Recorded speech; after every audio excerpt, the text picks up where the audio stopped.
আজকে আমরা আলোচনা করব কবর দৈনিক 5টি জিনিস মানুষের কাছে অনুরোধ করে। এমন কোন 5টা জিনিস যে 5টা জিনিস কবর মানুষের কাছে অনুরোধ করে, আসুন সেটা আমরা জেনে নিই। প্রিয় উপস্থিতি, আমরা সকলেই জানি আমাদের সকলকে একদিন না একদিন কি করতে হবে? মৃত্যুবরণ করতে হবে। অন্ধকার কবর আমাদের জন্য অপেক্ষা করছে।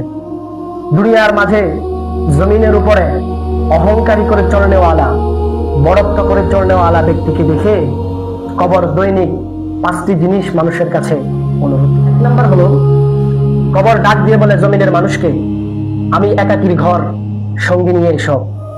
প্রিয় বন্ধুগণ, অন্ধকার কবরে একাকির ঘরে আমার সাথে আমার মা বোন, আমার ভাই বোন, আমার আত্মীয় স্বজন কেউ যাবে না। আমি আল কোরআনকে যদি সঙ্গী বানাতে পারি, আল কোরআনকে যদি আমার জীবনের পাথে বানাতে পারি, নিয়মিত যদি আল কোরআন পাঠ করি, আপনাকে যে পুরা 30 পারা কোরআন শরীফ পড়তে হবে এমন তো না।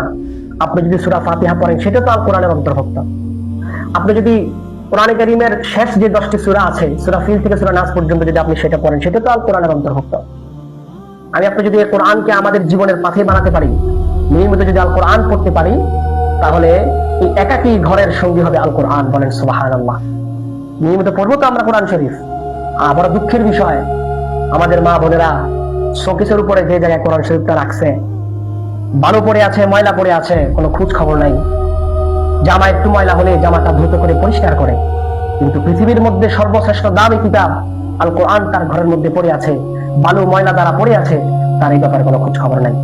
এই জন্য এই একাকির ঘরে, কবরে, এই একাকির ঘরে যদি আমরা সঙ্গী হিসেবে কারো নিতে চাই, তাহলে আল কোরআনকে নিতে হবে। নাম্বার, কবর জমিনের উপরে থাকা মানুষকে অনুরোধ করে বলে, আমি অন্ধকার ঘর বাতি নিয়ে এসো, আর এই বাতিটা হলো নামাজ।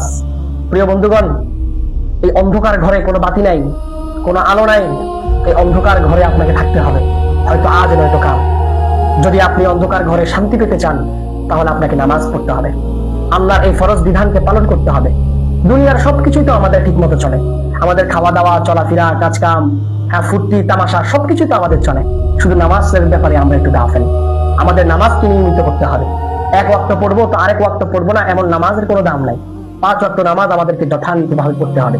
যদি আমরা নামাজকে আমাদের বন্ধু বানাতে পারি, তাহলে অন্ধকার ঘরের বাতি হিসেবে নামাজ আমাদের জন্য কাজ করবে। 3 নাম্বার, কবর বলে, আমি মাটির ঘর বিছানা নিয়ে আসো।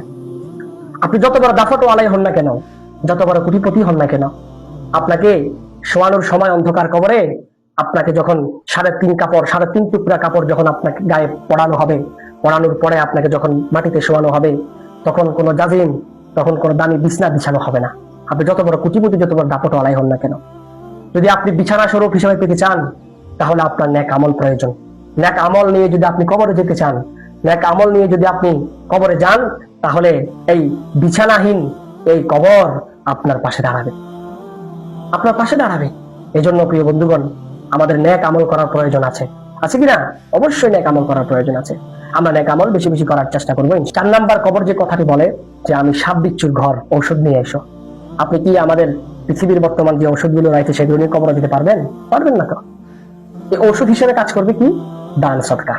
আপনি যদি বেশি বেশি দান করেন, বেশি বেশি দান সদকা মসজিদ মাদ্রাসায় করেন, সাপ বিচ্ছুর রেহাই থেকে আপনি মুক্তি পাবেন। যে ব্যক্তি নামাজ পড়ে না, পর্দা মতো চলে না, গুনাহের কাজ করে, কবরে রাখার সাথে সাথেই তো তার আযাব শুরু হয়ে যাবে। সাপ বিচ্ছু দ্বারা তার কবরকে ভরপুর করে দেওয়া হবে। তখন আপনি কি করবেন? চিৎকার করতে পারবেন, কোনো লাভ তো হবে না। এই সাপ বিচ্ছুর আযাব থেকে বাঁচতে হলে আপনাকে দান সদকা বেশি বেশি করতে হবে।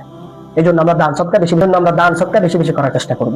5 নাম্বার, কবর যে কথাটি বলে যে আমি প্রশ্নের ঘর, উত্তর নিয়ে এসো। আপনাকে যখন কবরে রাখা হবে, রাখার সাথে সাথেই তো মুনকার নাকিররা এসে আপনাকে সওয়াল জবাব করা শুরু করবে, প্রশ্ন করা শুরু করবে। আপনি যদি আল্লাহর বিধান মতো না চলেন, তাহলে আপনি প্রশ্নের উত্তর দিতে পারবেন না। এই জন্য কবর বলে যে আমি প্রশ্নের ঘর, উত্তর নিয়ে এসো। উত্তর কিভাবে নিয়ে যাবেন? এর উত্তর হলো কালেমা ও জিকির। কালেমা জিকির বেশি বেশি করতে হবে।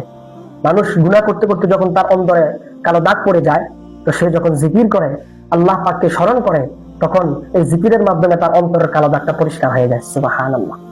এই জন্য প্রিয় ভাই, কবরে যদি আমরা শান্তি পেতে চাই, তাহলে অবশ্যই আমাদেরকে নামাজ, নেক আমল, দান সদকা, কোরআন তেলাওয়াত, জিকির, আজকার, এই আমলগুলো বেশি বেশি করতে হবে। আমরা এগুলো করতে রাজি আছি কিনা? আল্লাহ তাআলা আমাদের সবাইকে এই কথাগুলোর উপর আমল করার তৌফিক দান করুন। আসসালামু আলাইকুম ওয়া রাহমাতুল্লাহ।